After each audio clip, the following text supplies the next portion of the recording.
remercier l'association Ma Petite Académie en Campagne qui cette année nous a proposé de participer au festival Arts et Sciences en Campagne. Donc la commune de Sériac en est vraiment très ravie quand on voit la qualité des conférences qui sont programmées, qui sont produites. Je crois que c'est très intéressant que dans nos petits bourgs on fasse exister ça. Donc merci à vous, vraiment, parce que je sais que ça vous demande un gros travail. Nous on accueille, mais le travail finalement c'est ce qu'il fait. Voilà, je tiens à remercier aussi les élus, les quelques élus qui se sont déplacés. Ils ne sont pas nombreux, mais bon, c'est sympa d'être venus. Et maintenant, je vais laisser la parole à Claudine, donc présidente de l'association Ma Petite Académie en Campagne. Voilà, merci à tous.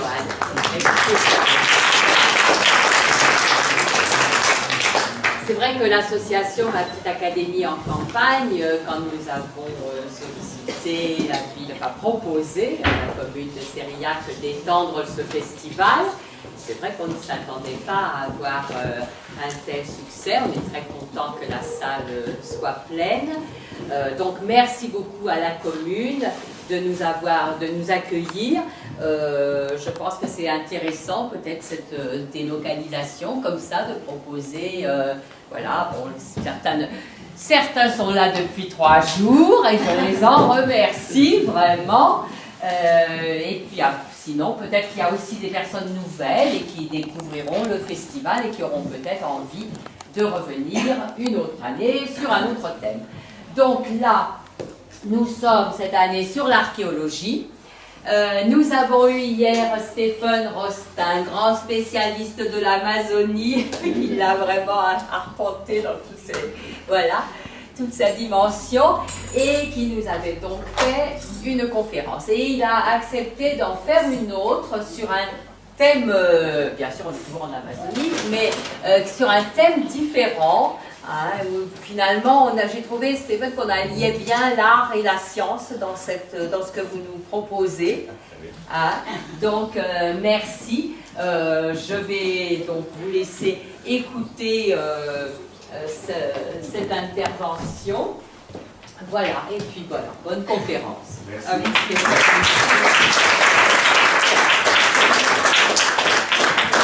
Bonjour, la conférence est indépendante de celle d'hier, elle va la compléter, mais elle va surtout aborder d'autres sujets tout aussi peu connus qui sont l'art amérindien. Et une fois de plus, vous allez voir qu'on a tendance à regarder l'art des autres avec un regard eurocentrique et vouloir absolument calquer nos habitudes, nos mythes sur des représentations qui n'ont strictement rien à voir avec l'Europe, puisque souvent elles sont nées il y a plus de 1000 ans, à une époque où les Européens n'avaient pas encore le pied des Européens n'avait pas encore mis la main sur l'Amazonie. Donc je vais essayer de vous présenter quelques aspects de cet art amérindien, art d'Amazonie essentiellement, mais on débordera un peu sur les Andes et sur les bords. D'abord, l'art en Amazonie, le concept d'art même n'est pas vraiment amérindien. Il n'y a pas de terme pour distinguer l'artisanat de l'art, c'est juste des productions, des travaux au sein des sociétés amazoniennes, avec quand même des petites spécialisations, une division par genre de certaines activités. Les hommes, comme dans toutes les activités, on en parlait hier, vont plutôt travailler les matières dures, comme le bois, la pierre, et même la vannerie, qui peut être considérée d'une certaine façon comme une matière dure. Et les femmes, dans l'art, vont plutôt travailler les matières molles, avec la céramique, donc c'est un art typiquement féminin dans la société amazonienne.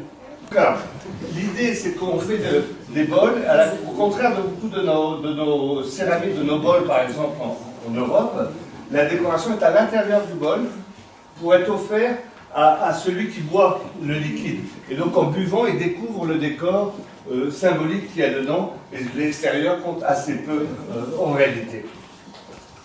Une autre caractéristique qu'on pourrait reconnaître dans l'art, c'est souvent un art symbolique, c'est pas un art de décoration, comme on a plus d'habitude en Europe. C'est un art pour exprimer des rêves.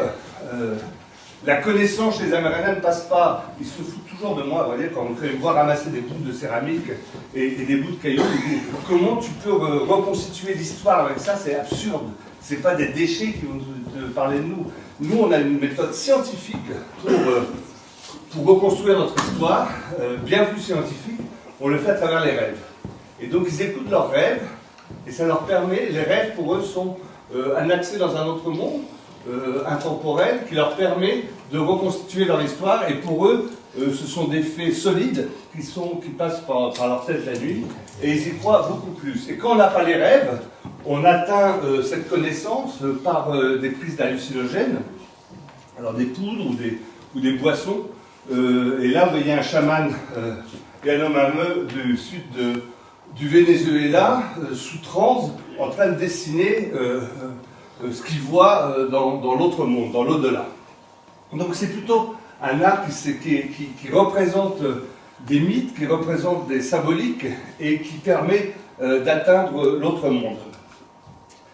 Une autre caractéristique, c'est que l'art ne s'exprime pas sur un seul type de support, mais s'exprime un peu sur tous les supports. Les Amérindiens aiment bien ce qui est beau et ils y attribuent des valeurs particulières à travers le dessin. Alors évidemment, la céramique est souvent décorée. Là, ce sont des selles de case, c'est des espèces d'énormes disques de bois peints.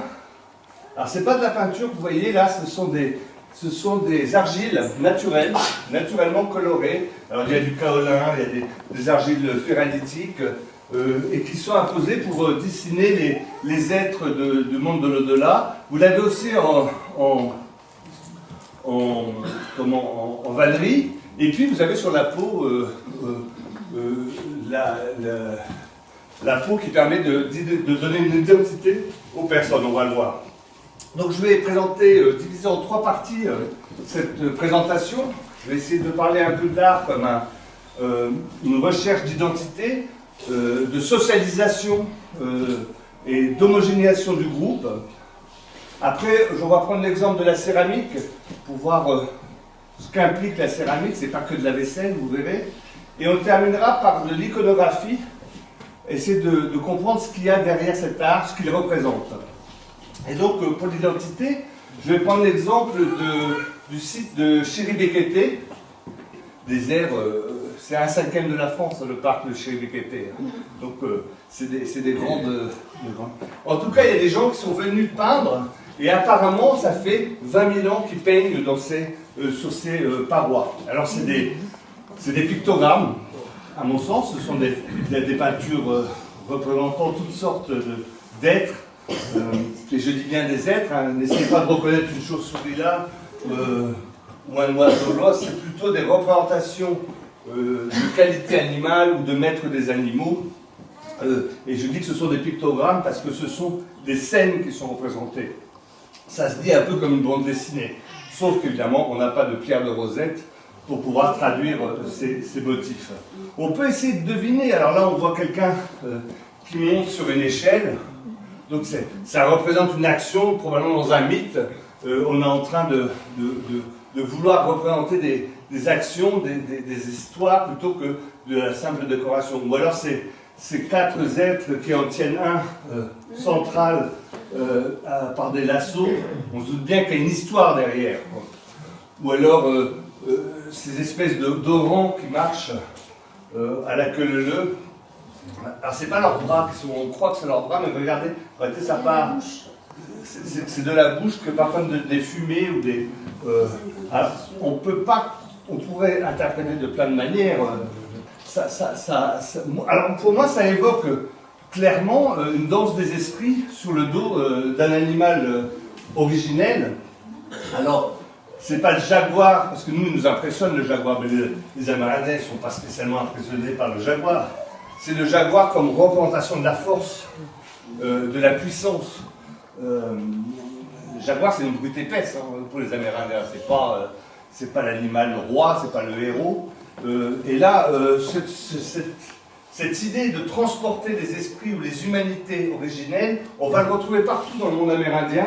Ici, c'est une représentation des esprits naviguant sur le canot Anaconda. On peut voir ici les motifs de l'anaconda. Et selon les Amérindiens, un anaconda, qui est quand même l'animal le plus puissant de l'Amazonie, hein, ça atteint 12 à 15 mètres, c'est un animal extrêmement dangereux, quoi, surtout quand il est dans l'eau. Et donc il aurait transporté les premiers esprits. Alors là, c'est une œuvre en bois assez récente. On peut voir qu'ils leur ont mis des fusils aux esprits. Ils ont modernisé la représentation, mais c'est une représentation qui est ancienne et qu'on va retrouver souvent chez les Amérindiens, de représenter un anaconda originel qui transporte l'humanité. Et alors chez les Bekete, ce site perdu au milieu de nulle part, j'ai un peu abordé la question hier que ça c'est la carte de l'UNESCO, des sites patrimonialisés dans le monde. Alors il y a quelque chose d'un peu choquant, c'est qu'il n'y a pas un site en Amazonie. Il y a un blanc de 7 millions de kilomètres carrés où il n'y a pas de site reconnu comme patrimoine de l'humanité. Vu que c'est peuplé que de sauvages nus et cannibales, on va quand même pas en plus les patrimonialiser, quoi. Et ça, c'est un combat que j'avais avec quelques collègues depuis quelques temps, de dire à l'UNESCO, vous ne pouvez pas éviter de reconnaître quand même des biens en Amazonie. Et chez les Bekete est le premier site d'Amazonie qui a été reconnu le 1er juillet dernier comme patrimoine mondial de l'humanité, comme site mixte.